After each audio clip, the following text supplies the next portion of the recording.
अच्छा जी। अस्सलाम वालेकुम हुजूर, मेरा नाम फ़राह उमर रहमतन जमात से हूँ। मेरा सवाल यह है कि सूरह अल-निसा आयत 35 में नुशूज़ा हुन्ना का जिक्र है। सवाल यह है कि नुशूज़ा हुन्ना में किस किस्म की नाफरमानी और बाग़ियाना रवैये का जिक्र किया गया है?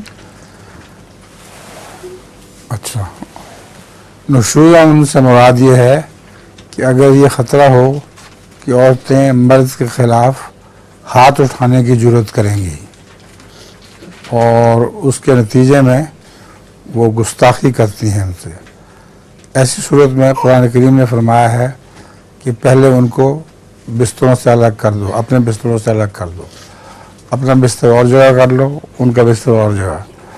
1 महीना वो इस हालत में रहें, फिर उनको होश आ जाए अगर तो ठीक है, अगर ना होश आए तो फिर उनको सज़ा दो हल्की सी, यानी इतनी सज़ा न दो कि उनका चेहरा दाग दो, बल्कि मुनासिब सज़ा दो।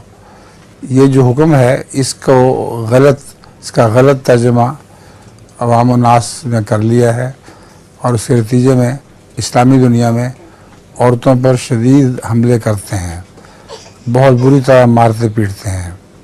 हमारा एक अहमदी भी था जिसको अब मैंने जमात से खारिज कर दिया है, वो इसी हुक्म के बहाने अपनी बीवी को सोटियों से मारा करता था और बहुत जुल्म किया करता था।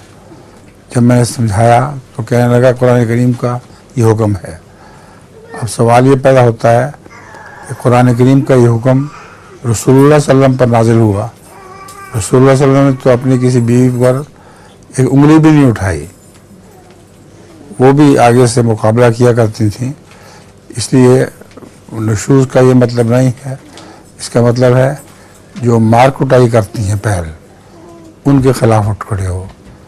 हमारे यहाँ लाहौर में एक अहमदी होते थे, उनकी बीवी इतनी शदीद थी कि वो बेचारे कई दिन घर में नहीं घुसते थे, वो मार मार के उनको घर से निकाल दिया करते थे, खाना भी बाहर खाया करते थे। तो वो नुशूज़ वाली औरतें हैं, उनको पंजाबी में कपत्ती कहते हैं।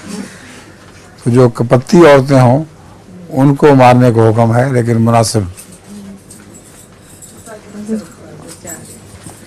तो मारते भी नहीं होंगे।